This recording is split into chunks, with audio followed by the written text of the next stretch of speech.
తంత్రాలు మొదటి ఏంటంటే వాస్తవాలుగా చెప్తాడు. ఇందులో ఆలోచించాలి, జ్ఞాపకము మొదటి. రెండవది ఓపెన్ చేస్తాడు.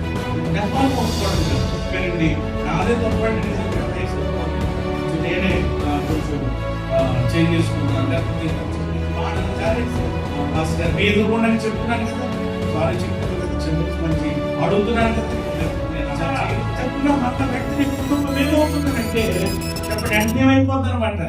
మళ్ళా పెడుతున్నా మళ్ళా త్వరగా కొన్ని విషయాలు నేను మీకు జ్ఞాపకం చేస్తాను. మీరు శ్రద్ధగా దేవుని యొక్క మాటలను ఆలకించి మీ కుటుంబాలు ఆశీర్వాదకరమైన, ఆనందకరమైన, దీవెనకరమైన కుటుంబాలుగా ఏమంటే మీరు మలుచుకోవాలని దేవుని వాక్యం ద్వారా నేను మీకు తెలియజేస్తూ ఉన్నాను.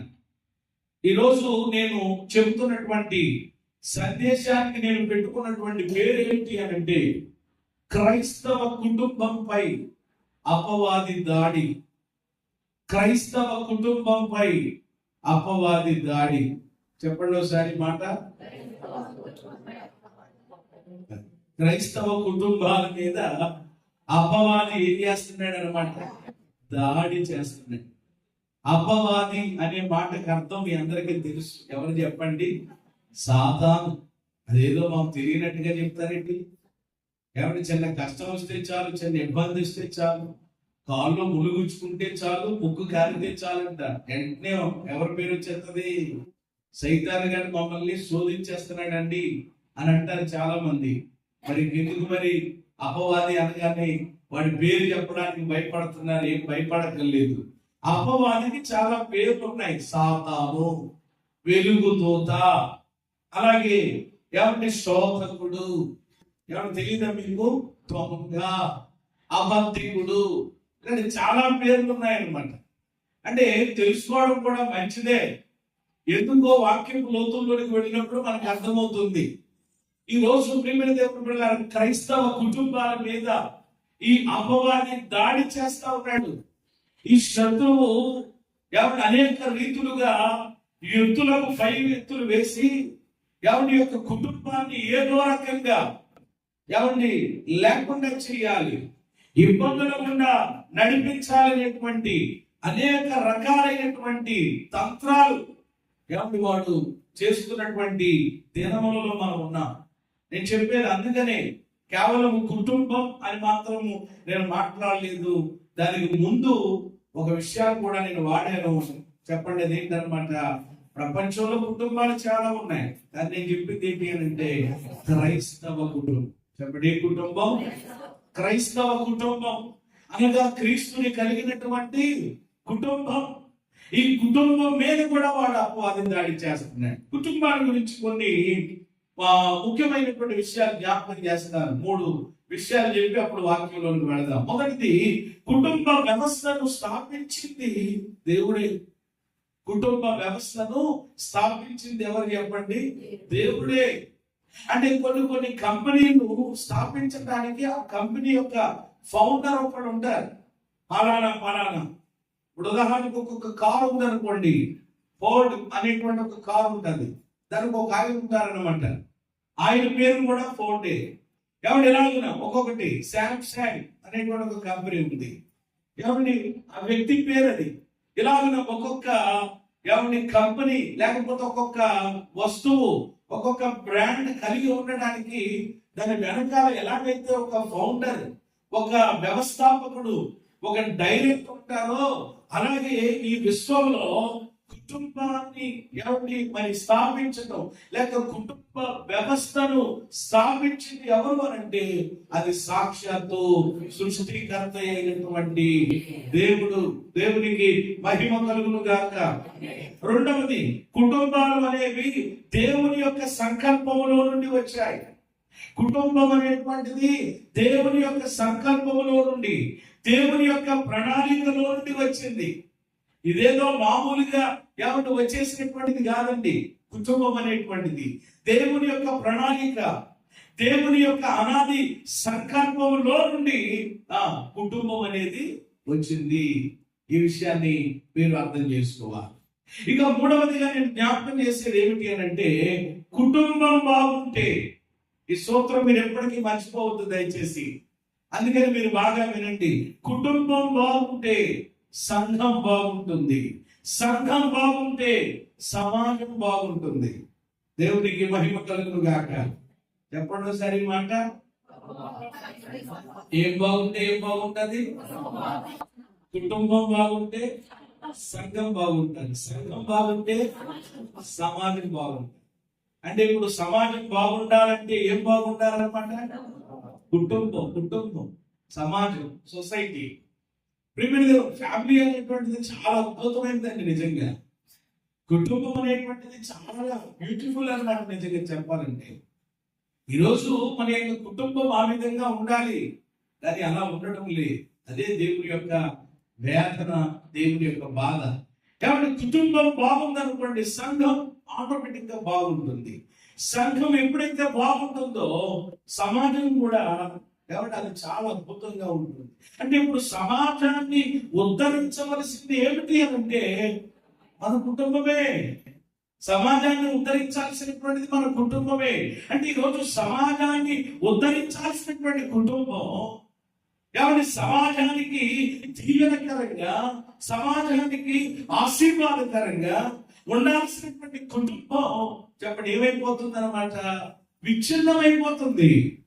కుటుంబం ఈరోజు కుటుంబ వ్యవస్థ ఏమంటే ఫెయిల్ అయిపోతుంది. మనం చూస్తుంటున్నాం. ఇది కేవలం పెళ్లి ప్రసంగం మాత్రమే అనుకోకండి మీరు. కాబట్టి పెళ్లిలోనే కాదు, ఇలా కూడా మనం ఎవరు వినాలి తప్పకుండా. పెళ్లిలో సరిగా దేవుని వాక్యం ఎంత గిట్టుకుని చెబుదాం అనుకున్నా వాళ్ళ హడావుడి, ఎవరి హడావుడి వాళ్ళకు ఉంటుంది కాబట్టి సరిగా అక్కడ అందించలేము. కానీ ఇలాంటి సమయాలు తప్పకుండా మనము వినవలసినటువంటి పరిస్థితి. ఈ కుటుంబం ఏమైపోతుందంటే విచ్ఛిన్నం అయిపోతా ఉంది.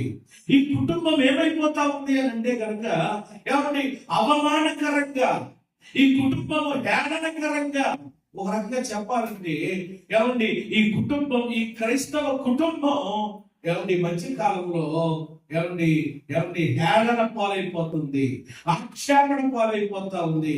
ఇంకా చెప్పాలంటే నవ్వుల పాలైపోతా ఉంది, నవ్వుల పాలైపోతా ఉంది. ఏంటి కుటుంబం అని అంటే ముందే చెప్పాను. ఏ కుటుంబం ఇది? క్రైస్తవం. అది మాత్రం మర్చిపోకండి, క్రైస్తవం. అయితే ఏంటి దీనంతటికి కారణం? దేవుడు కుటుంబ వ్యవస్థను స్థాపించారు, దానిని ఘనముగా ఎంచారు. ఎవరి ఆ కుటుంబ వ్యవస్థను ఘనముగా ఇచ్చినటువంటి దేవుడు కానా అనేటువంటి ఒక ఊరిలో జరిగిన పెళ్లికి సాక్షాత్తు ఆయనే వెళ్ళారు. దగ్గర నుండి అక్కడ లోటు కూడా చెప్పండి ఏం చేశారు? తీర్చారు. ఇవన్నీ మనం వాక్యంలో చూసినటువంటివే. మరి అయితే ఈ రోజు ఈ వ్యవస్థ దెబ్బతినడానికి, ఈ వ్యవస్థ విచ్ఛిన్నమవడానికి హేళనకరంగా, అపహాస్యకరంగా మారిపోవడానికి ఏమిటి కారణం అని అంటే కనుక ఇది శత్రువు యొక్క దాడి.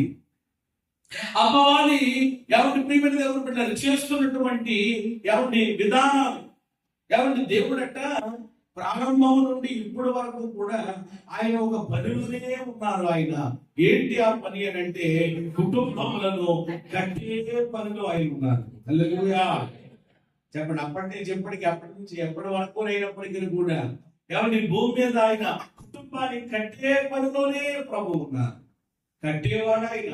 అందుకనే కదా 127వ కీర్తన మొదటి చరణం మనకు తెలుసు, యెహోవా ఇల్లు కట్టించని ఎడల దానిని ఆయన కట్టే దేవుడు కదా. కాబట్టి మొట్టమొదటి కుటుంబాలు కడతాడు ఆయన. కట్టే పనిలో దేవుడు ఉంటే ఇంకొకడు ఉన్నాడంట, ఆయన పని ఏంటి అని అంటే కట్టిన దాన్ని ఏం చేయడం అనమాట? పూలదోసేయడం, పూలగొట్టేయడు. ఇదే జరుగుతుంది ఇప్పుడు ప్రస్తుతం. బిడ్డలారా, మనం ఎక్కడైనప్పటికీ కేవలం నేను ఇక్కడే ఈ ఊరే ఈ ప్రాంతం అని చెప్పట్లేదు. ఎక్కడెక్కడికి వెళ్ళినా, ఏ ప్రాంతాలకు వెళ్ళినా, అనేక స్థలాలకు అనేక ప్రాంతాలకు వెళ్తున్నప్పుడు కూడా అక్కడ కూడా ఈ విధానాలే వినపడుతున్నాయి, ఈ విధానాలే కనబడుతున్నాయి. ఇలాంటి పరిస్థితులే మొన్న అనుభవం అయిందండి. అయ్యో పెళ్లి 3 నెలలు కూడా అవ్వలేదండి, వెంటనే అప్పుడే వాళ్ళు ఎక్కడి దాకా వెళ్ళిపోయారంటే విడాకుల వరకు వెళ్ళిపోయారు. ఏంటిది అసలు అది కాదు కదా దేవుని యొక్క సంకల్పం, అది కదా దేవుని యొక్క ఉద్దేశం. అయితే ఎప్పుడు ఏమంటున్నారా, ఈ యొక్క దేవుని చేత కట్టబడినటువంటి కుటుంబాన్ని ఎవరు దుష్టుడైనటువంటి అపవాది కూల్చేస్తున్నాడు, పాడు చేసేస్తా ఉన్నాడు. అయితే ప్రేమ దేవుడు అలా అవ్వడం అది దేవుని చిత్తం, అది దేవుని ఉద్దేశం కాదు. కనుక ఇప్పుడు ప్రతి ఒక్కరూ కూడా చాలా ఎలర్ట్ గా ఉండవలసినటువంటి అవసరత, క్రైస్తవ కుటుంబాలలో ఉన్నటువంటి ప్రతి ఒక్కరూ కూడా చాలా జాగరూకులై ఉండవలసినటువంటి అవసరత ఎంతైనా ఉన్నది. అందుకని ఈ రోజు ప్రేమ దేవుడు దుష్టుడు అలా చేస్తున్నాడు కాబట్టి మళ్ళీ ఆడి మీద గెట్టేసి మేమైతే చాలా బాగానే ఉంటామండి, మేము బాగానే ఉండాలని కోరుకుంటున్నాం కానండి అపవాదం అలా చేశాడు, ఇలా చేశాడు అనేటువంటి విధానం కాకుండా మనం అలా చేస్తున్నప్పుడు అసలు ఏమిటి అని కొన్ని విషయాలు మనం దేవుని వాక్యంలో నుండి తెలుసుకోవడం చాలా అవసరం. కనుక ఈ రోజు యొక్క అంశంలో నేను పెద్ద విషయాలు ఎక్కువ నేను చెప్పను, 2 విషయాలు నేను జ్ఞాపకం చేస్తాను, 2 పాయింట్లు చెప్తాను. అందులో మొదటి అంశం ఏమిటి అని అంటే క్రైస్తవ కుటుంబంపై అపవాది చేసేటువంటి దాడులు, ఎవరి వారి యొక్క తంత్రాలు ఏంటి ముందు తెలుసుకోవాలి కదా. తంత్రం ఏంటో మనం తెలుసుకున్నాం అనుకోండి, తంత్రానికి ఖచ్చితంగా ఏదో ఒక మంత్రాలు కూడా అంటున్నారండి మంచిగా. ఎవరి మంత్రాలు కూడా నేర్చుకున్నాడు ఎవరు, మనకు ఒకటే మంత్రం, మనకు మంత్రాలు తంత్రాలు యంత్రాలు ఏమీ లేవు. లోకస్తులకైతే మంత్రం యంత్రం ఏదో పెడితే అప్పుడు ఆడ తంత్రం పోతుందని చెప్పి వాళ్ళ విధానం. మనకు ఒకటే ఒకటి అనమాట, ఇంకేంటి చెప్పండి, యేసు రక్తమే చెయ్యక హల్లెలూయా. ఒక ఆయన ఇలాగ అన్నాడండి, కాబట్టి యేసు రక్తమే చెయ్యి వేట మాంసం బలం అన్నాడండి. అలాగే ఈరోజు ప్రేమ దేవుడు దేవుని యొక్క సన్నిధిలో మరి వాడి యొక్క కుయుక్తుని లేకపోతే వాడి యొక్క పన్నాగాలు మనం తెలుసుకోవాలి కదా. అందుకని త్వరగా కొన్ని విషయాలు జ్ఞాపకం చేస్తారు. క్రైస్తవ కుటుంబంపై అపవాది చేసేటువంటి దాడులు, వాడి యొక్క తంత్రాలు ఏ విధంగా ఉంటాయో వాటిని ఎరిగి ఏమంటే మనము ఏం చేయాలో తర్వాత చెప్తాను. ముందు వాడు ఎలాంటి తంత్రాలు పన్నాగాలు ప్లాన్ చేస్తుంటున్నాడో అది బైబిల్లో ఉండే, నేను ఎక్కడి నుంచో నా సొంత మాటలు చెప్పను కానీ పరిశుద్ధ గ్రంథంలో ఉంటే జ్ఞాపకం చేస్తాను. మొట్టమొదటి మాట ఏమిటి అంటే వాస్తవాలను ఎవరిని మరుగు చేసి, ముందు మాట చెప్పి తర్వాత వాక్యం చెప్తాను. ఎవరిని వాస్తవాలను మరుగు చేసి అబద్ధాలను వాస్తవాలుగా ఎవరిని చెప్పడం వాడు చేసేటువంటి తంత్రం అన్నమాట. మరోసారి చెప్తున్నాను గమనించండి, వాస్తవాలను మరుగు చేసి. వేటిని మరుగు చేసి? వాస్తవం అంటే ఏమిటి సరే కదా, నిజాలు ఏం చేస్తాడు అనమాట, మరుగు చేస్తాడు. మరుగు చేసి అబద్ధాలను వాస్తవాలుగా చెప్తాడు అనమాట. అంటే అబద్ధాన్ని ఎలా చెప్తాడు అనమాట, నిజంగా చెప్తాడు అనమాట. అవి వాళ్ళు చేసేటువంటి మ్యాన్చెస్టర్ ప్లాన్ లో ఒక ప్లాన్. ఇది ఎవరి విషయంలో వేశారంటే మనకు బాగా తెలుసు కదా. వెళ్ళిపోదాం ఇంకా ఆలస్యం ఎందుకు. ఇంకా ఆదికాండము 3వ అధ్యాయం 1 నుండి 5 వచనాలు త్వరగా చదవండి. దేవుడైన యెహోవా చేసిన సమస్త భూజంతువులలో సర్పము యుక్తి గలదై ఉండెను. అది ఆ స్త్రీతో, ఇది నిజమా, ఈ తోట చెట్లలో దేని ఫలమైన మీరు తినకూడదని నేను చెప్పానా అని అడిగాడు. అందుకు స్త్రీ, ఈ తోట చెట్ల ఫలములను మీరు తినవచ్చును, అయితే తోట మధ్యలో ఉన్న చెట్టు పొలములను గురించి దేవుడు మీరు చావకుండాన్నట్లు వాటిని తినకూడదని వాటిని ముట్టకూడదని చెప్పానని సర్పముతో అనెను. అందుకు సర్పము, మీరు చావరు ఎలాగనగా మీరు వాటిని తిరిగిదమున మీ కన్నులు తెరవబడిపోతాయి, మీరు మంచి చెడ్డలను ఎరిగినటువంటి వారై ఎలా ఉంటారు, దేవతల వలె ఉందురనియు ఆ స్త్రీతో చెప్పగా. 5 వచనాలు మాత్రమే. చెప్పగా, ఆ స్త్రీతో చెప్పగా. ఎవరు చెప్తారు అని అంటే సైతాన్ గారు. ఇంకా అపవాది గారికి మరొక టైటిల్ సర్పమే కదా. ఏమండి, మామూలు సర్పం కాదు, గంట సర్పం అనమాట. ఏమండి యొక్క సర్పము అందుకని అక్కడ యుక్తి కలిగిన దాని. ఏమండి యుక్తితో ఎవరి అమ్మమ్మ దగ్గరికి వచ్చి అందుకనే ఏంటో తెలియదండి, కొన్ని ఇలాంటి వాస్తవాలను కూడా ఏమంటే అబద్ధాలను ఏమండి వాస్తవంగా చెప్పే ఈ పరిస్థితిని మాటలు కూడా ఎవరి దగ్గర ఎక్కువ ఎవరైనా మాట్లాడతారు అని అంటే మగోళ్ళ దగ్గర ఆడోళ్ళ దగ్గర మీరే చెప్పండి. ఎందుకంటే స్త్రీ ఎవరంటండి బలహీనం. ఒక్కొక్కసారి వెంటనే అందుకని పురుషుల దగ్గర చెప్తే కొంతమంది వెంటనే మేము అంత కొంచెం ఎలాగైనా దేవుడి యొక్క కృపేమో అది ఆధిక్యత కానీ వెంటనే అదే వాడికి కూడా తెలుసు అనమాట ఎవరిని అటాక్ చేస్తే బాగుంటుంది, ఎవరిని కొడితే బాగుంటుందో అనేటువంటి ఉద్దేశంతో మొట్టమొదటిగా ఏమంటే అవ్వమ్మ దగ్గరికి వాడు రావడం, అది కూడా ఎప్పుడు అని అంటే కనుక ఆదాము గారు లేని సమయం. ఏదో పనిలో ఉన్నారు, ఈ లోపల వచ్చి ఇది నిజమా అని మొదలెట్టి ముందు 2 ప్రశ్నలు ఉన్నాయి అక్కడ. ఇది నిజమా, దేవుడు మీకు ఎలాగున్నా చెప్పానా అనగానే కొన్నిసార్లు ఇది నిజమా అనగానే కొంతమందికి ఆటోమేటిక్ గా మీకు లోపల ఏం కలుగుతూ ఉంటుంది, నిజమేనంటారా అని ఏమన్నా ఒక రకమైనటువంటి సందేహం వచ్చేస్తున్నాను. ముందు డౌట్ అనేటువంటిది రప్పించి అప్పుడు చెప్పారు లేదు ఇదిగో దేవుడు మమ్మల్ని ఎలా ఉండమన్నాడు, ఇలాగా వీటిని తినవద్దన్నాడు, ఇది చేయొద్దన్నాడు అని బాగానే చెప్పింది. కానీ వెంటనే అప్పుడు అపవాదిగాడు ఏమండి అవ్వమ్మతో చెప్పినటువంటి కొన్ని మాయ మాటలు, మోసపు మాటలు అక్కడ కనపడుతున్నాయి. మీరు వాటిని తిన్నప్పుడు మీరు ఏమవరు, చావనే చావలు. మీరు తిన్నప్పుడు ఏమైపోతారు, మీరు దేవతల్లా అయిపోతారు, మీ కళ్ళు ఏమైపోతాయి, పడిపోతాయి. అన్నీ కూడా నిజంగా మీరు ఆలోచన చేస్తే కనుక వడ్డీ మాటలు చెప్పండి, ఏ మాటలు అనండి, ఇవి అబద్ధపు మాటలు. చెప్పండి ఏ మాటలు, అబద్ధపు మాటలు. అపవాది ఎవరి దేవుడు బిడ్డలారా చెప్పినటువంటి మాటలన్నీ కూడా అబద్ధాలు అన్నమాట. ఎవరు ఏమండి అవాస్తవాలను ప్రేమ దేవుడు బిడ్డలారా వాస్తవాలుగా ఏమంటే చెప్పడం జరిగింది. వాటన్నిటినీ ఎవరి మన అవ్వమ్మ గారు చెప్పండి ఏం చేశారనమాట, నమ్మేశారు. నమ్మేయడమే కాదు ఏమంటే వాటిని అబద్ధాలను నమ్మారు. నమ్మి అక్కడితో ఉండలేదట. ఏదైతే దేవుడు తినవద్దని చెప్పి ఆజ్ఞాపించారో ఏమండి ఆ అపవాది మాటకు లోబడి ప్రేరేపణకు లోబడిపోయి ఏమన్నా పండు కూడా చెప్పండి ఏం చేయడం జరిగింది అనమాట. తినడం తన తినడమే కాదట, ఏమంటే తన చెడిని పోతే ఏం చేసిందట, మనమంతా తెలీదా మీకు, అలాగనమాట అండి. తన చెడి ఎవరినే అనమాట అండి, ఆయన కూడా మా ఆమె ఇచ్చింది కదా అని చెప్పి మొత్తం మీద తినేశాడు. ఇద్దరు దేవుని యొక్క ఆజ్ఞకు చెప్పండి ఏమి వాళ్ళు ఆజ్ఞ ఏం చేశారు చెప్పండి, అతిక్రమించారు.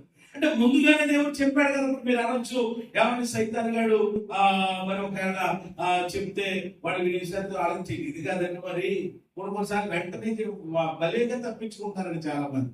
అయ్యో నాకు తెలియదు అసలు, నాకు తెలిస్తే కనుక నేను తిన్నాను బాబు, నాకు తెలిస్తే కనుక నేను వెళ్ళనండి, నాకు తెలిస్తే కనుక తెలియదు అని అంటారు.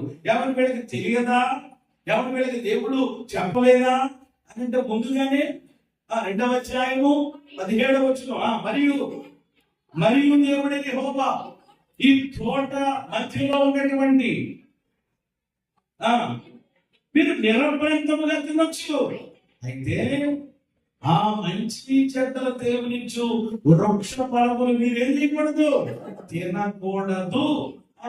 ఒకవేళ మీరు వాటిని తింటే నిశ్చయముగా చచ్చారని దేవుడు వారికి తినొద్దు అన్నాడు. దేవుడు తింటే ఏం జరుగుతుంది, చస్తారంతే, దాని గురించి ఏం లేదు, పోతారు. అని మామూలుగా ఇండైరెక్ట్ గా కాకుండా డైరెక్ట్ గానే ప్రభు చెప్పేశారు, ఆజ్ఞాపించారట. అంటే అది వాళ్ళకి తెలిసినప్పటికీ కూడా, ముందుగా దేవుడు దాన్ని స్పష్టం చేసినప్పటికీ కూడా ఏమండి అవాస్తవాలను వాస్తవాలుగా ఏమండి వాడు సృష్టించినప్పుడు వాటిని వాళ్ళు ఏం చేయడం జరిగింది చెప్పండి, నమ్మేయటం జరిగింది. కాబట్టి మొదటి తంత్రం ఏమిటి అని అంటే కనుక వాస్తవాలను మరుడు చేస్తాడు, అబద్ధాలను ఎవరు వాస్తవాలుగా చెబుతాడు. ఎవరు చేసే పని ఇది, అపవాది. అయితే దేవుని ప్రజలు దేవుని బిడ్డలు ఏం చేయాలన్నమాట, ఏది సత్యమో, ఏది వాస్తవమో, ఏది న్యాయమైనదో వాక్యంలో ఉంది కదా, దాన్ని మీరు ఏం చేయండి, తెలుసుకోండి అని ఉంది కదా. మరి ప్రతి ఆదివారము ఆయా నియమిక ప్రార్థన కూటానికి మనం వస్తున్నాం, దేవుడి మాటలు వింటున్నామంటే మంచి చేతిలో చెడ్డలో ఎలా ఉండాలో, ఎలా ఉండకూడదో, ఏ విధంగా ఉండాలో ఇవన్నీ ప్రభు తన వాక్యము ద్వారా, ఈ సత్యవేద గ్రంథము ద్వారా మనకు నేర్పిస్తున్నాడా లేదా, చెప్తున్నాడా లేదా, మాట్లాడుతున్నాడా లేదా? హలో కదా. మరి అంతేగాని నేను శోధించేసాడండి, ఆయన దింపేశాడండి, అలాగా అన్నాడండి, లేదు. కాబట్టి ఎప్పుడు కూడా అబద్ధాలను చెప్పండి ఏం చేయకూడదు, నమ్మకూడదు అన్నమాట. ఈరోజు చాలా మంది స్త్రీలు కూడా ఎవరు కొంతమంది మీ కుటుంబం అంటే చెట్టలో ఉన్నారనుకోండి, భార్య భర్తలతో చక్కగా అన్యోన్యంగా బండికి చక్కగా వెళ్తారనుకోండి, ఒక్కొక్కరికి ఉండదన్నమాట. ఇంకా వాళ్ళకి ఇదైపోతా ఉంటది అనమాట. అందుకని చెప్పి ఏదో రకంగా ఎవరు ఒక్కొక్క ఫ్యామిలీ ఉందట, భార్య భర్తలతో చాలా అన్యోన్యంగా ఉంటారట, చాలా చక్కగా ఎక్కడికి సంతకి వెళ్ళినా కూడా వెళ్ళిపోతారట. ఏ ఫంక్షన్కి వెళ్ళి ఏ కార్యక్రమానికి వెళ్ళినా ఏమంటే జోడా మీద తేడా లేకుండా చక్కగా వెళ్తారంట. వాళ్ళ ఇంటి ఎదురుకుండా ఓ ముసులు ఉందట, ఈ ముసులుదే కానండి. ఇంకా రేపు బాబు పోయేదానికి ఎందుకు ఇంకా అలాంటి అన్ని ఉండి చూడలేకపోతున్నారు అనమాట. మొత్తం మీద ఏమంటే ఎలాగ ఇద్దరు రోజు రెడీ అయిపోతారు, వెళ్ళిపోతా ఉంటారు, వచ్చేస్తున్నారు, ఏమో బ్యాగ్ తెచ్చేసుకుంటున్నారు, లోపలికి గట్టికి వెళ్ళిపోతున్నారు. ఒక్కోసారి పాపం మా అమ్మ తినని చెప్పి ఇప్పుడు బయటకెళ్ళి ఎడుతుంది, శుభ్రంగా తినేస్తుంది. అయినా కానీ ఏమండి ఒక రకమైనటువంటి విధానం అనమాట, ఎలాగైనా చించి పెట్టాలని చెప్పి మొత్తం మీద ఏమంటే ఒక రోజు ఒక మాస్టర్ ప్లాన్ వేసింది. ముసలి కొన్ని తెలివితేటలు ఉంటాయి కదా, తెలివితేటలు వేసి మొత్తం మీద ఇద్దరు ఇంకా ఎక్కడికో బయటకు వెళ్ళడానికి రెడీ అయ్యారు, బయటకు వచ్చారు, గేట్ వేసేసి ఇక్కడ ఎక్కెళ్తున్నాడు. అమ్మాయి ఒకసారి ఇలాగ అని చెప్పేసి అన్నదండి. వెంటనే మామగారు కేకేస్తారంట, ఇప్పుడు పెద్ద ఆవిడ వెళ్ళి త్వరగా వచ్చాయి అనేసారంటే. వెళ్ళిన తర్వాత ఇలా రా అంటే, ఏంటి మామగారు ఏంటి, ఏమైనా అవసరం మీకు ఎవరికాలి, ఇలా రా అమ్మా అని దగ్గరకు రామని చెప్పి ఏమండి చెవులో ఇంతకీ ఈవిడికి తెలిసినటువంటి విషయం ఏమీ లేదనమాట. ఏదో గుసగుసలాడినట్లు ఏమీ కూడా అర్థం కాలేదు. మొత్తం మీద అవి బయటకు వచ్చేసి బండి ఎక్కేసిన తర్వాత అప్పుడు దాకా వెళ్ళి చాలా లోపల నుంచి ఎలా వచ్చారంటే ఇద్దరు ముఖాలు కూడా ల్యాంపుల్లో ఎలిగిపోతున్నాయన్నమాట. ఆయన కూడా చాలా చక్కగా ఉన్నాడు అనమాట అండి. ఏమంటే మొత్తం మీద స్టార్ట్ అయ్యి కొంచెం అలా దగ్గరగా ఏమంటే మన ద్వారపూడి బిడ్చి ఉంది, బిడ్చి దాకా వెళ్ళారు. బిడ్చి డౌన్ అయ్యి కొంచెం వెళ్తున్నప్పటికీ ఈయనకి ఏంటి మామగారు కేకేశారు అని అన్నాడు అన్నమాట. ఏంటి ఏం లేదని మామూలుగా కేకేశారు. మామూలుగా కేకేటి అనేసానండి. అదే మామూలుగా కేకేశారు. సర్లే కేకేయటమే కాకుండా ఎలా రమ్మని చెప్పి చెవులో ఏదో చెప్పింది. అదేనండి బాబు, నాకు కూడా ఇప్పటికీ కూడా అర్థం కావట్లేదు, ఆ ముసులు ఏంటో తెలియదు, రమ్మన్నది కానీ ఇలాగే చెవులకు గుసగుసలాడినట్లుగా అన్నది ఒక మాట అంతేనండి. ఇంకా చూడండి బండి ఇంకా ఎలా వెళ్తుంది అని అంటే ఇంకా మామూలుగా లేదనమాట. ఒక చోట ఇంకా వెళ్తున్న బండి ఇంకా ఆపేసి చెట్టు తెచ్చేసి అని ఏమనుకుంటున్నావు, అంత అనుకుంటున్నావా, బుద్ధులకి కేకేసి శివ దగ్గర పెట్టి అయిపోవా. అలా కదా నేను అదే మీకు చెప్పబోతున్నానని మీరు అర్థం చేసుకోండి. అసలు ఏమన్నది కూడా నాకు కూడా అని ఎంత ప్రయత్నం చేస్తుంది. కానీ మొత్తం మీద ఒక రకంగా ఆలోచన చేయండి, ఎంత సంతోషంగా ఎంత ఆనందంగా వాళ్ళు వెళ్ళారో. కానీ ఇంటికి వచ్చినప్పుడు మాత్రం మళ్ళీ ముసలి దాకా ఉండి జాగ్రత్త చూస్తున్నాం ఎలాగ గోధుగా నక్కలాగా ఎలా పోతున్నారు అని అంటే కనుక అతను మోకమేమో చాలా పండుగగా ఉందన్నమాట. ఆవిడేమో పంపిందని చూసారంటే ఆలోచన చేయండి. ఎందుకంటే అక్కడ ఏమి లేదు, యథార్థంగా చూస్తే యథార్థంగా అక్కడ ప్రేమలు దేవుకుంటున్నారు. ఆవిడ చెప్పింది ఇప్పుడు విన్నది ఏమి లేదు. కానీ మొత్తం మీద ఒక మాస్టర్ ప్లాన్ వాళ్ళ కుటుంబాన్ని ఏం చేయడానికి అనమాట. ఇలాగున్నా ఈ రోజు ప్రేమ ఎన్నో రకాలుగా మీ ఆయన మధ్యకాలంలో ఆ పలానా చోట ఏమంటే మీ అలాగా మీ ఇలాగా అని కొన్ని పరిస్థితులు వస్తూ ఉంటాయి. ఎంతవరకు ఆలోచించాలి. సామెతల గ్రంథం 14:15 ఏమనుందంటే, ఎవరు సామెతలు 14:15లో ఎవరు జ్ఞానము లేనివాడు ఈ మాట నమ్మును. చాలు. జ్ఞానం లేనివాడు ఏం చేస్తాడంట, ప్రతి మాట నమ్మేస్తాడంట. జ్ఞానం కలిగిన వాడు ఏం చేస్తాడు అని అంటే నడతలు బాగుగా వినపడతాడు. అది జ్ఞానం కలిగినటువంటి స్త్రీకి ఉన్నటువంటిది అంటే కనిపెడతారు.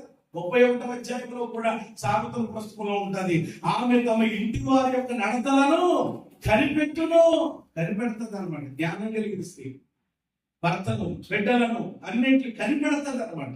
కనిపెట్టి అప్పుడు ఏ రకంగా దాన్ని సెట్ చేస్తే, ఏ రకంగా దానికి ఏమండి విధానం చేస్తే బాగుంటుంది, అలా అల్లరి కాకుండా వేరే వేరే విధానంలో పడిపోకుండా. జ్ఞానం లేని వాళ్ళు చెప్పడం ప్రతి మాట ఏం చేస్తారంట, నమ్మేస్తారు. రకరకాలుగా అయిపోతా ఉంటారు వేరే పనులు, అజ్ఞానపు పనులు. దాని వలన చూసారు, ఇది అపవాది యొక్క ప్లాన్, ఇది అపవాది యొక్క తంత్రం అనేటువంటి విషయం ఈ రోజు ప్రేమ దేవుడు బిడ్డలారా, క్రైస్తవ కుటుంబంలో ఉన్నటువంటి ప్రతి స్త్రీ, ప్రతి పురుషుడు ఎరగవలసినటువంటి సత్యం అనే విషయం జ్ఞాపకం చేస్తున్నారు. అది మొదటి మాట. ఇక నేను వివరించిన ముందుకు వెళతా. రెండవది ఏమిటి అని అంటే, ఒకరి మీద ఒకరికి నెపములను మోపుతాడు అనమాట. వీళ్ళు చేసేటువంటి రెండవ తంత్రం ఏంటి అని అంటే, ఒకరి మీద ఒకరు నెపములు మోపుకోవడం. రెండవ అపవాది చేసేటువంటి రెండవ తంత్రం, ఒకరి మీద ఒకరు నెపములు మోపుకోవడం. నెపములు ఏమంటే కొన్నిసార్లు చూస్తూ ఉంటాయి కదా, ఒకరి మీద ఒకరు. ఇప్పుడు కూడా అక్కడ అదే జరిగింది. మొత్తం మీద చేయాల్సింది ఏదో చేసేసారు. తినవద్దని చెప్పినటువంటి పండు తినేశారు. ఎవరి తర్వాత దిగంబరులు అయిపోయారు, మహిమ దేహాన్ని పోగొట్టుకున్నారు. ఈ లోపల చన్నపూట వేళ దేవుడు దిగొచ్చారు. వచ్చి పిలుస్తారు కదా, దేవుడైనటువంటి యెహోవా 9వ వచనం, ఆదికాండం 3వ అధ్యాయము. దేవుడైన యెహోవా ఆదామును పిలిచి, ఆదాము నీవు ఎక్కడున్నావు అనేను. అందుకతడు, దేవాన్ని నేను తోటలో నీ స్వరములు విన్నప్పుడు దిగంబరిగా ఉన్నానని చెప్పాడు, భయపడి దాక్కున్నానని చెప్పాడు. నీవు దిగంబరిని నీకు తెలిపిన వాడెవడు?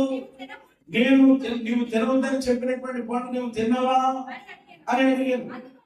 అందుకాగా నాతో నుండుటకు నీవు నాకు ఇచ్చిన ఈ స్త్రీ ఆ వృక్ష ఫలములు కొని నాకు ఇయ్యగా నేను తింటినను. చాలు. ఇప్పుడు దేవుడికి ఏమడుగుతున్నాను, ఆదామా నీవెక్కడ? నువ్వేం చేయాలి? ఆదామా నీవెక్కడ? ప్రశ్న ఎంత ఈజీగా ఉంది.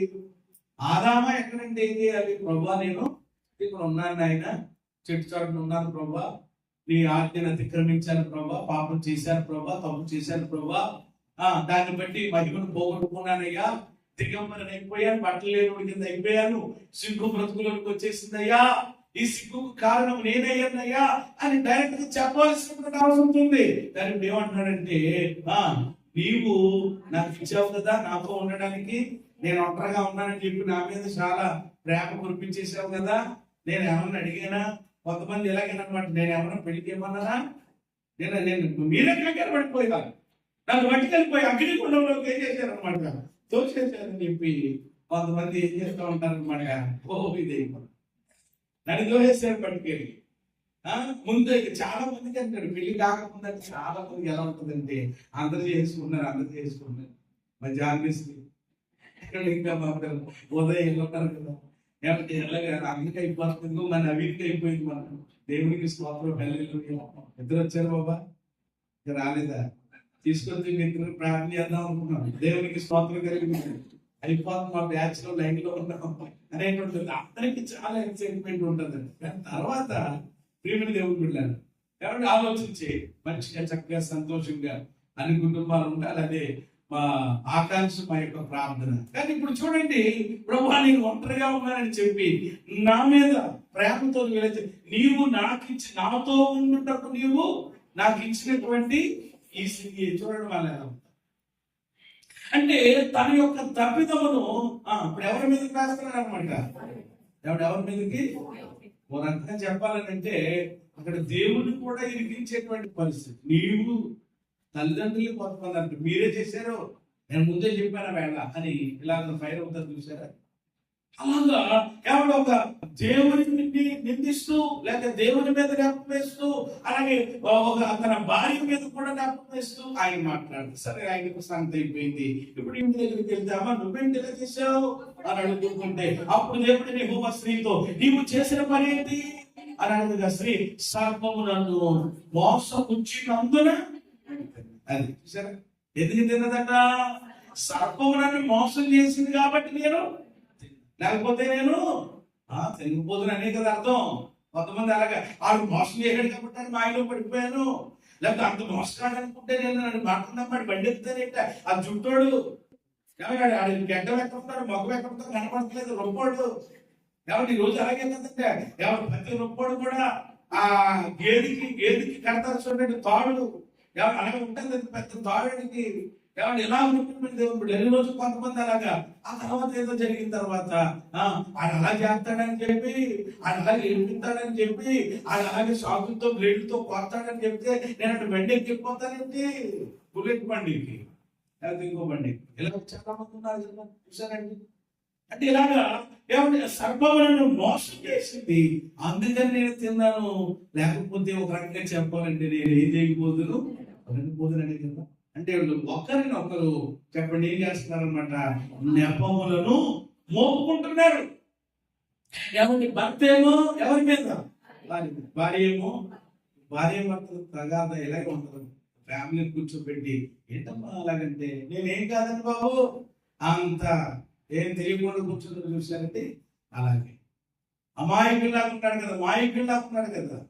ఏమంటే ఆయన అప్పుడు అదే బాబు అలా కదా ఏంటంటే మీకు తెలియదని పాస్టర్ గారు అసలనే మీరు ఏమనుకుంటున్నారు అసలు మీరు నాని అంటే చూసారు ఏమైపోయింది. ఎవరు ఒకరి మీద ఒకరు ఏంటనమాట, ఎలక మీద పిల్లి మీద ఎలకన్నట్లుగా అనమాట. ఏం చేయడం నేపాలేసు. కానీ నిజంగా అది కాదు ప్రేమ దేవుని బిడ్డలారా.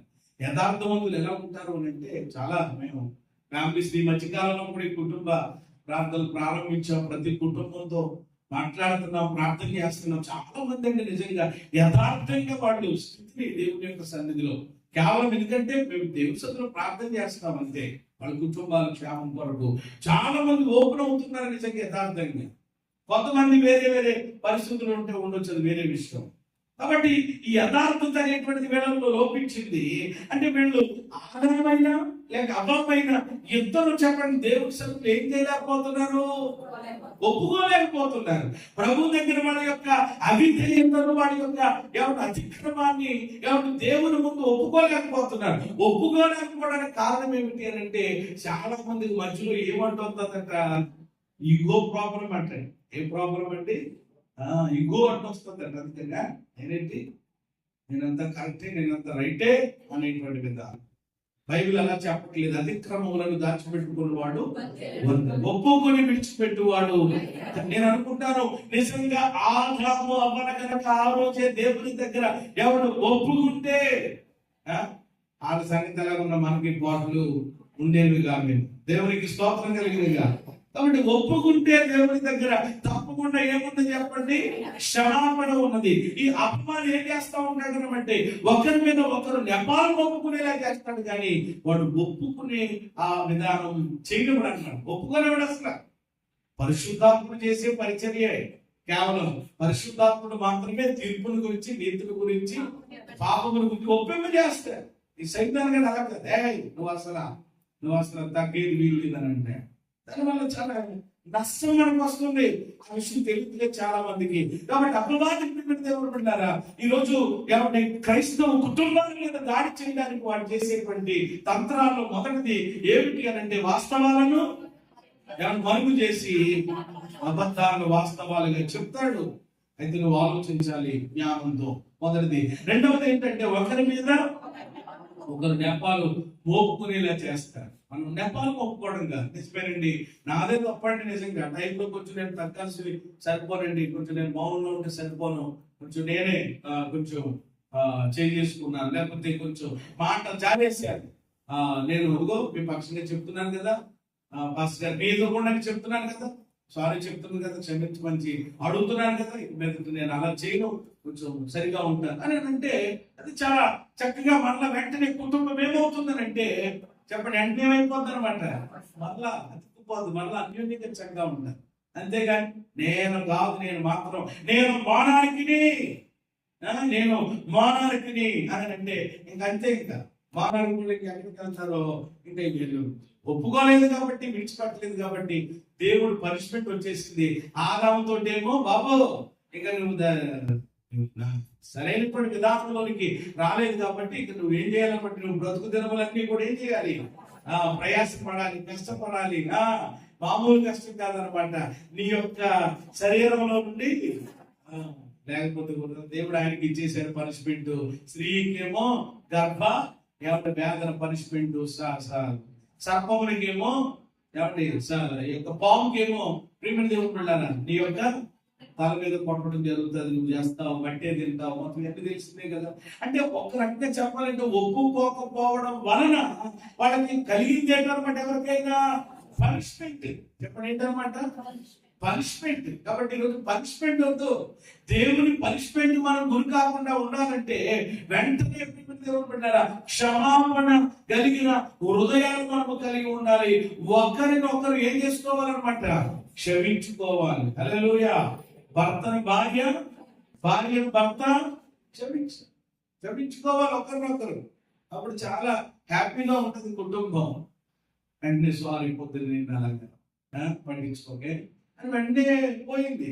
అంతేగాని ఇంకా అలాగే నేను విస్మించి కూర్చుంటాను, నేను ఇంకా అలాగే ఉంటానంటే అది చాలా ప్రేమ దేవుడురా ఇబ్బంది అయిపోతుంది.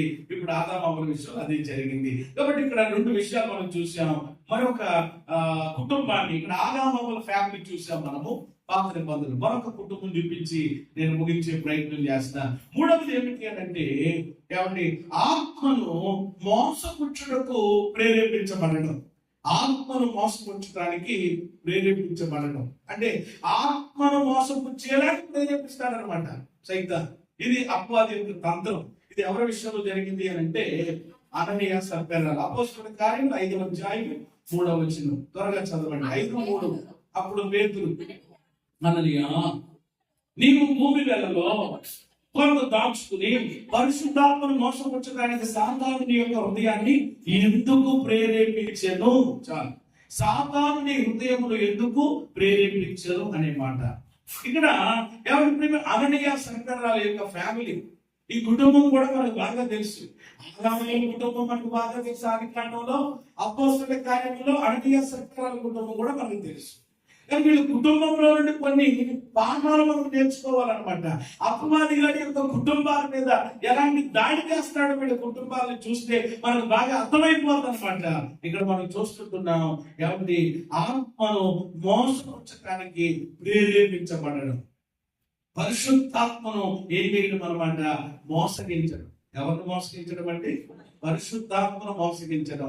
అంటే పరిశుద్ధాత్మను మోసగించడం అని అంటే ఏం చేయడం అనమాట, ఏం చేయడం అనమాట, అబద్ధం ఆడడం.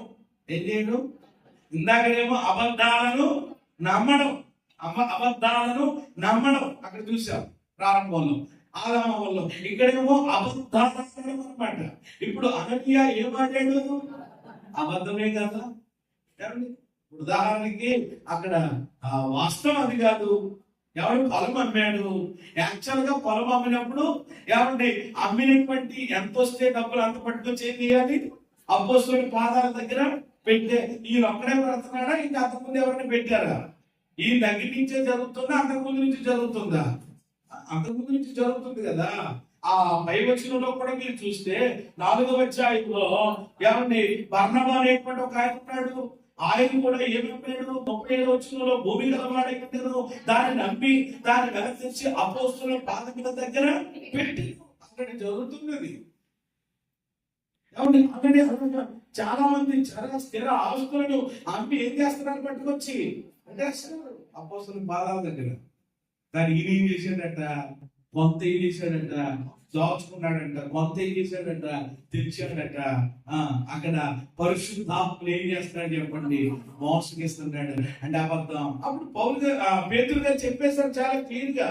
బాబు 3వ వచనంలో అప్పుడు పేతురు, అననీయ భూమి మేలలో కొంత దాచుకుని పరిశుద్ధాత్మను ఎందుకు మోసగిస్తున్నావు?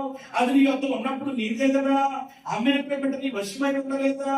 ఎందుకు ఈ సంగతి నీ హృదయంలో ఉద్దేశించుకుని నీవు మనుషులు దేవునితోనే ఏమాడుతున్నావు? సరే, ఎవరితో కాదంట. మనకి ₹1,00,000 వచ్చిందండి.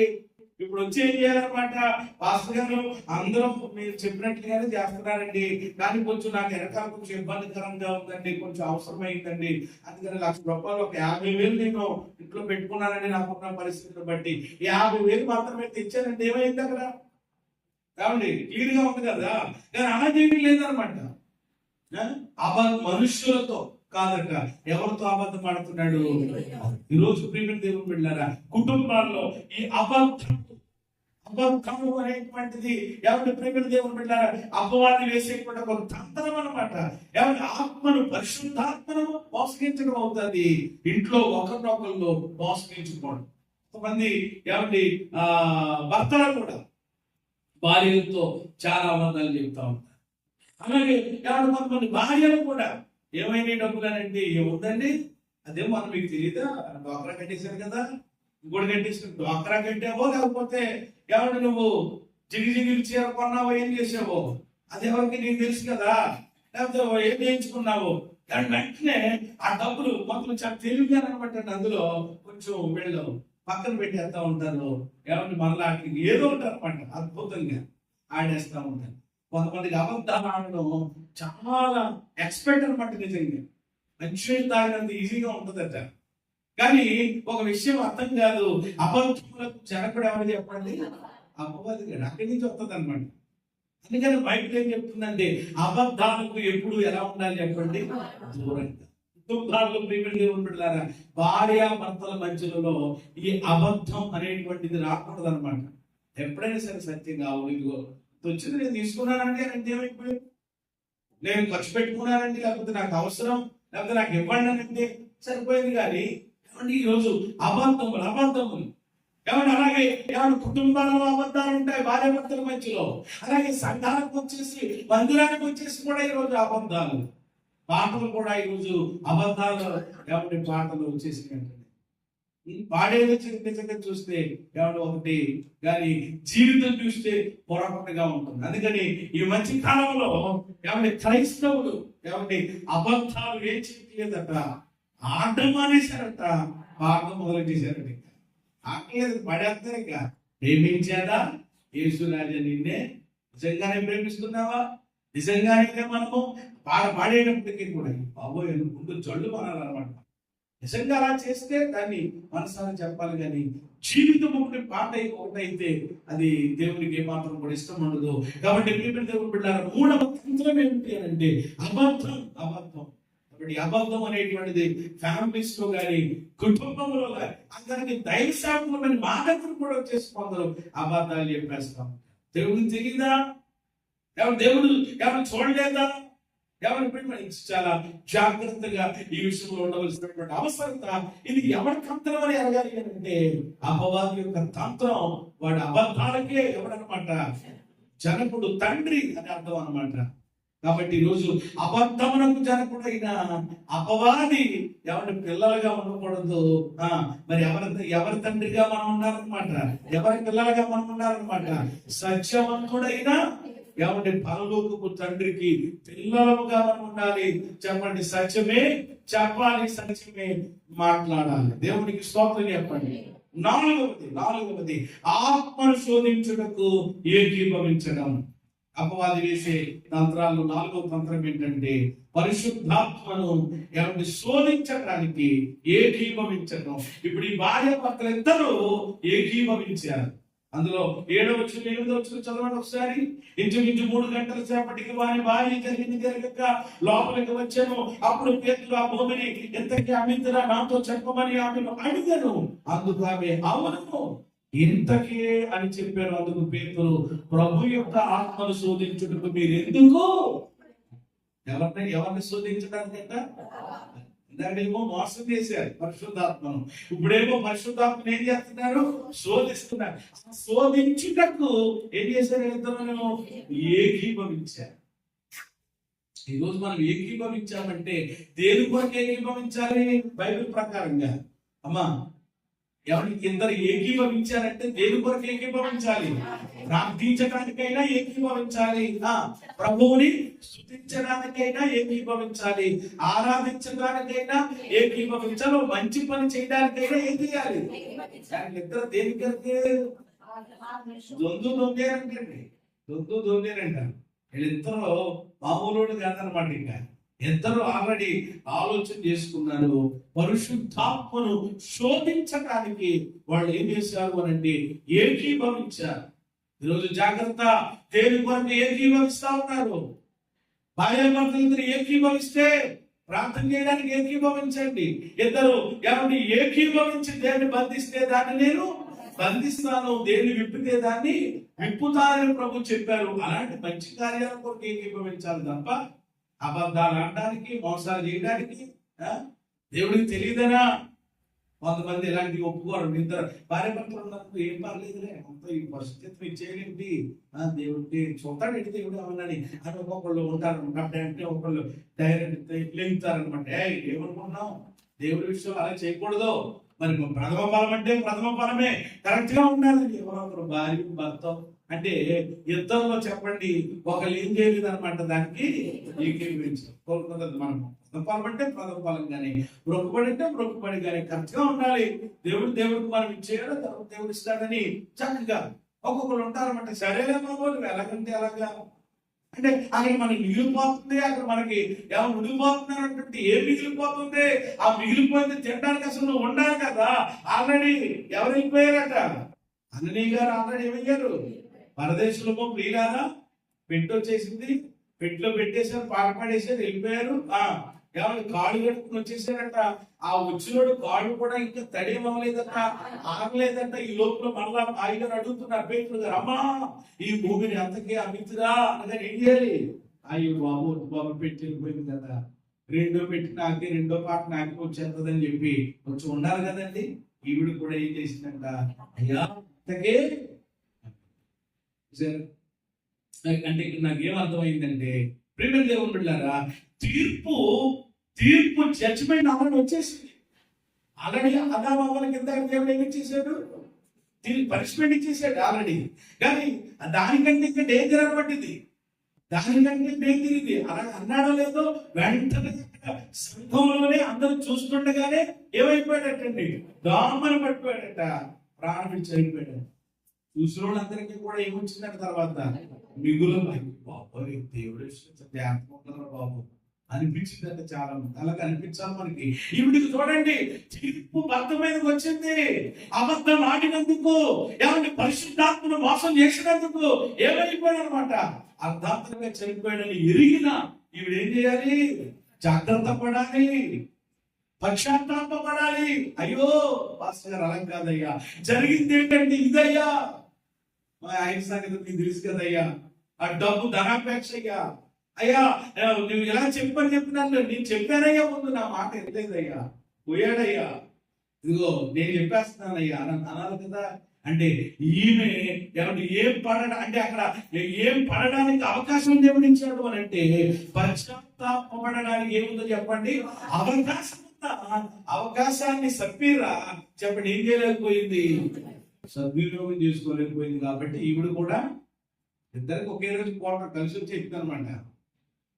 మళ్ళీ వేరుగా పెడితే మళ్ళా అందరినీ కేకేయాలి, మొత్తం మీద మళ్ళా బూర్లు వేయాలి, మళ్ళా కార్లు వేయాలి, గొడవ లేకుండా ఒకే రోజు ఆదరణ కూడా. ఇంకా జాగ్రత్త ప్రియులు దేవుని బిడ్డలారా, ఈరోజు కుటుంబాలలో ఇలాంటి పరిస్థితులు జరుగుతున్నాయి. కాబట్టి మీరు ఏకీభవిస్తే ఒక మంచి పనికి ఏకీభవించండి తప్ప, ఏమంటే దేవుని యొక్క కార్యాలకు, ఏమంటే ప్రేమిణ దేవుని వ్యతిరేకంగా ఉండడానికి, పరిశుద్ధాత్మను మోసం చేయడానికి, పరిశుద్ధాత్మను శోధించడానికి మాత్రం ఏ భార్య భర్త చెప్పండి ఏం చేయకూడదు, ఏకీభవించు. ఎవరో ఒకరికి అవసరమైతే నిలబడాలన్నమాట. కుదరదగా, అది మనకు తగదగా అని చెప్పి అవసరమైతే భార్యగా నువ్వు నిలబడి ఆయన సెట్ చేయాలి, లేకపోతే ఆయన నిలబడి సెట్ చేయాలి. ఇద్దరు చక్కగా పరిశుద్ధాత్మ యొక్క ఏమండి నడిపింపులో మన కుటుంబాలు కొనసాగాలి. దేవునికి స్తోత్రం కలిగినగా. కాబట్టి ఎన్ని మాటలు మనం చెప్పుకున్నామండి, సమయం అవుతుంది, నేను ముగిస్తున్నాను. మొదటి మాట ఏమండి, వాస్తవాలను మరుగు చేసి అబద్ధాలను వాస్తవంగా చెప్పడం. ఏమంటే రెండవది, ఒకరి మీద ఒకరు నెపములు పోపుకోవడం. మూడవది, ఆత్మను మోసపించడానికి ప్రేరేపించబడడం. నాలుగవది, ఆత్మను శోధించడానికి ఇలా ఇంకా చెప్పుకుంటా పోతే చాలా విషయాలు ఉంటాయి. ఎంత మటుకు చాలును ఆదాముల దగ్గరలో నుండి ఒక 2 విషయాలు, అన్నయ్య సభ్యరాల దగ్గర నుంచి ఒక 2 విషయాలు, మొత్తం 8 విషయాలు నేర్చుకున్నాం మనం, 4 విషయాలు. కాబట్టి ఈ రోజు ఇంకా చాలా చాలా విషయాలు పరిశుద్ధ గ్రంథంలో ఏమైనా రాయబడ్డాయి, కానీ సమయాన్ని బట్టి మళ్ళా దేవుని చెప్పినది ఎప్పుడైనా జ్ఞాపకం చేస్తాను. అయితే మరి ఇలాంటి పరిస్థితుల్లో అపవాది ఎలాంటి తంత్రాలు, ఇలాంటి పరిస్థితుల్లో వాడుతున్నాడని మరి మనం తెలుసుకుని ఏమని ఈ అపవాది యొక్క దాడుల నుండి, ఏమండి ఈ అపవాది యొక్క తంత్రముల నుండి మన కుటుంబమును కాపాడుకొనుటకు మనం ఏం చెయ్యాలి? వాడు ఇలా చేస్తున్నాడని తెలిసి, వాడు అబద్ధాల కోరుడని తెలిసి, వాడు మోసగించేవాడని తెలిసి వాడు అలాంటి వాడు అలా మన కుటుంబాల్లో ఏదో రకంగా మనల్ని విచ్ఛిన్నం ప్లాన్ చేస్తున్నాడని ఎరిగినటువంటి వారమై మన కుటుంబాన్ని మనం ఏం చేయాలంటే కాపాడుకోవాలి. ఆ కాపాడుకోవడానికి మనం ఏం చేయాలి? కాపాడుకోవాలంటే ఎవరికి కొన్ని జాగ్రత్తలు తీసుకోవాలి కదా.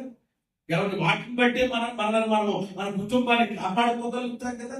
కాబట్టి ఏంటవి అంటే ఇక్కడ నేను ఎక్కువ విషయాలు చెప్పను, త్వరగా వివరించకుండా ఒక 3 మాటలు చెప్పి అవి ఒక 4, ఇవి ఒక 3 కలుపుకుంటే 7 మాటలు అవుతాయి. 3 విషయాలు చెప్పి నేను ముగిస్తాను. ఇప్పుడు ఈ అపవాది దాడుల నుండి మన కుటుంబాలు కాపాడబడాలి, క్షేమంగా ఉండాలంటే నెంబర్ 1 ఎఫెసీ పత్రిక 4:27. త్వరగా చదవండి తీసిన వారు. ఎఫెసీ పత్రిక 4:27. అపవాదికి చోటియ్యకుడి. చాలా, అంతే, ఒకటి మాట. నెంబర్ 1 మొట్టమొదటిగా ఇప్పుడు వాడు దాడి చేయకుండా ఉండాలంటే, వాడు పై ఎత్తులు వేసి నీ కుటుంబాన్ని కొలాప్స్ చేయకుండా ఉండాలంటే దేవుని వాక్యం చెప్తుంది ఎవరికి చోటు ఇవ్వకూడదట? అపవాదికి చోటివ్వకుడి. అది ఓ క్రైస్తవ కుటుంబమా, ఓ క్రైస్తవ కుటుంబంలో ఉన్న దేవుని ప్రజలు ఎవరికి చోటివ్వకండి? అపవాదికి చోటివ్వకండి. మరి ఎవరికి చోటివ్వాలి? యేసయ్యకు చోటివ్వాలి. మన కుటుంబాల్లో, మన హృదయాల్లో ఎవరికి చోటు ఇవ్వాలి చెప్పండి? యేసయ్యకు చోటు ఇవ్వాలి. ఇంకా చెప్పండి, ఎవరికి చోటు ఇవ్వాలి? దేవుని వాక్యానికి చోటు ఇవ్వాలి. కానీ వీడికి మాత్రం ఏమి ఇవ్వకూడదట. వీడు మామూలుడు కాదండి. చోటిస్తే చంకెక్కుతాడట, సంకెక్కితే నెత్తెక్కుతాడట. ఇక నెత్తెక్కి ఇక విలయతాడమే ఆడతాడు. ఇక మామూలుగా ఉంటుంది అనమాట, మామూలుగా ఉన్నాడనమాట. చోటిచ్చారనుకోండి జాగ్రత్త. కానీ ఇదిగో అక్కడ ఉండలేకపోతున్నారు మీరు సంకెక్కుతానే అని అంటారు అనమాట. సంకెక్కుడు నెమ్మదిగా ఏం చేస్తారనమాట? సంకకాలని నెత్తి మీద కూర్చుంటానే అని అంటాడు. నెత్తి మీద కూర్చుని ఇంకా ఆడికి దిగడిక. నువ్వు ఎంత దిగు అని చెప్పి ఎంత పెద్ద పొడుగు పాట పాడినా కానీ నేను దిగన ఇక్కడే నాకు బాగుందని తెస్టేసుకుని నేను నెత్తి మీద కూర్చుని ఉంటాడు. కాబట్టి అపవాదికి పొరపాటున మన కుటుంబములలో చెప్పండి ఏం చేయకూడదు అనమాట? చోటివ్వకూడదు. చోటు ఇవ్వడం అంటే ఏంటి? ఏమండి మీరు అనొచ్చు, ఏంటంటే అపవాదికి వస్తాడంటే మామూలుగానండి, ఎలా వస్తాడండి, ఏ రీతిగా వస్తాడండి, చోటు ఇవ్వడం అంటే ఎలాగండి అనే విధానాలు చేయొచ్చు అనమాట.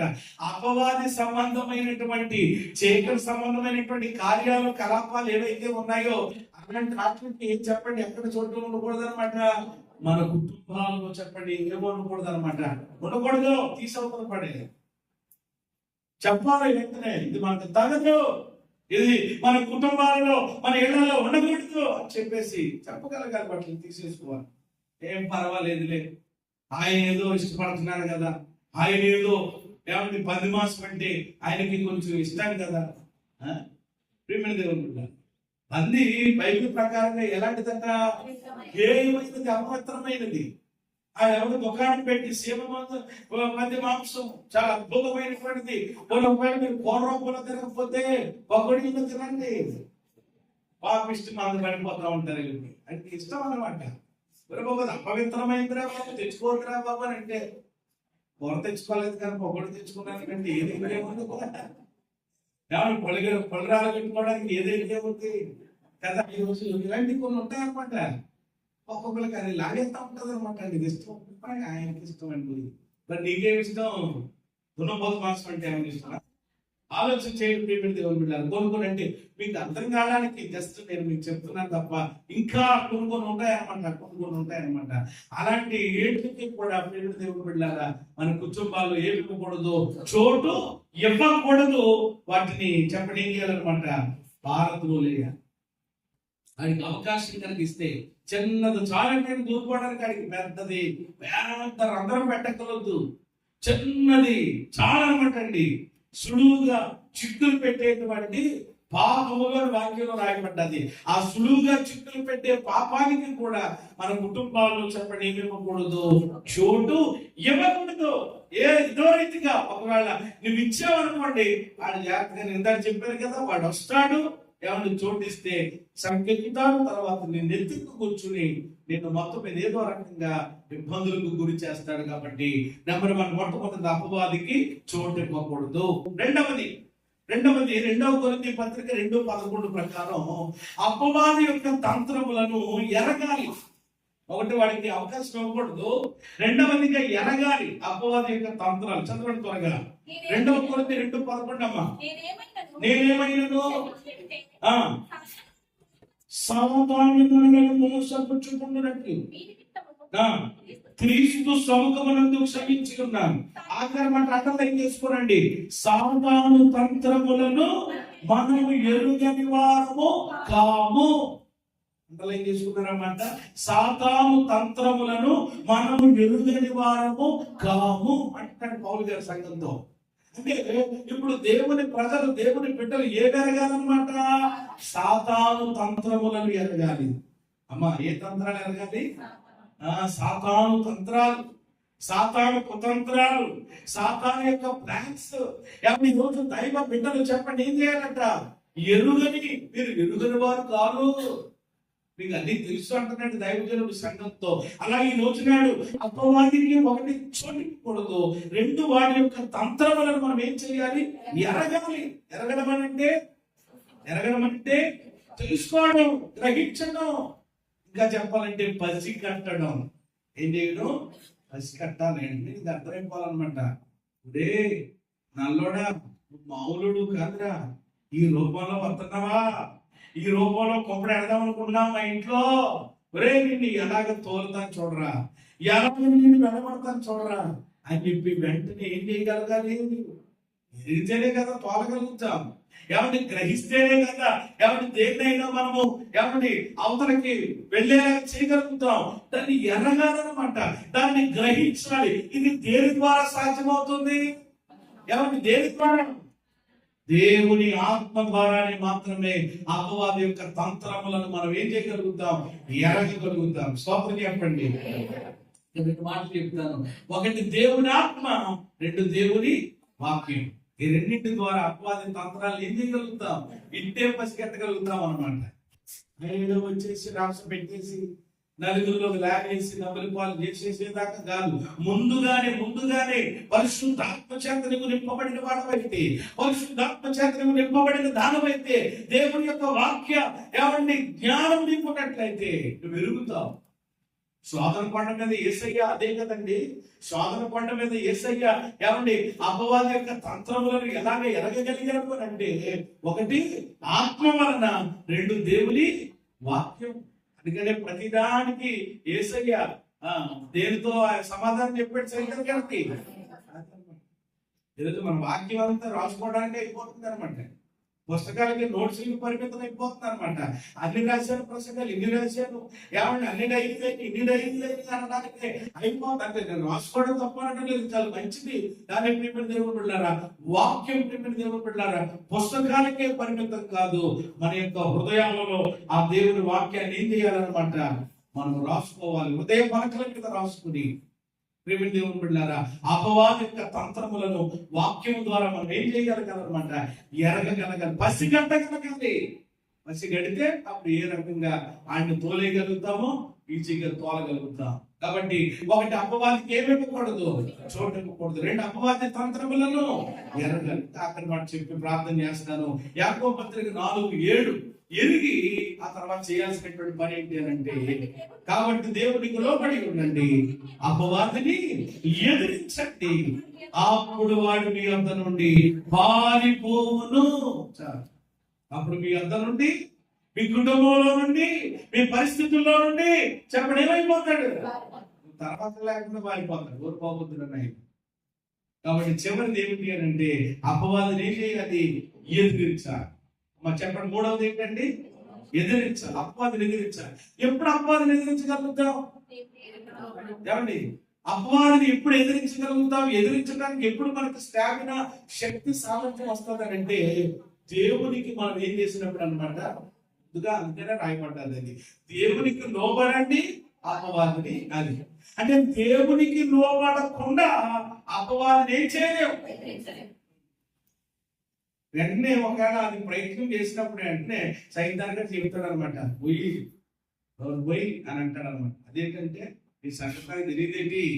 ఆ రోజు అక్కడ ఏమంటే ఆ ప్రధాన యాజకుని కుమారుల విషయంలో సైతాన్గా మాట్లాడలేదా? పౌలు ఎవరో నాకు తెలుసు, యేసయ్యలో నాకు బాగా, ఎందుకంటే మీరెవరు అన్నాడు చూసారు, అలా ఉంటది అనమాట. కాబట్టి ప్రియమైన దేవుని పిల్లలు, ఈ రోజు నాడు మనము దేవునికి లోబడడం ముందు మనకి ఎవరు అలవాటు చేసుకుంటే, దేవుని వాక్యానికి లోబడేటువంటి వారిగా ఉంటే అప్పుడు అపవాది ఎవరి మాట వింటాడు అనమాట? మన మాట వింటాడు. ముందు మనం దేవుని మాట వింటే చెప్పండి, సైతాన్ గాడు మన మాట వింటాడు. పొమ్మంటే ఏం చేస్తాడు అనమాట?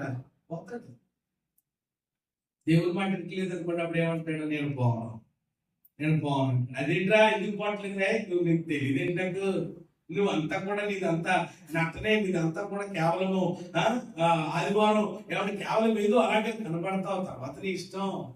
దేవుని మాట ఎక్కడ వింటావు నువ్వు?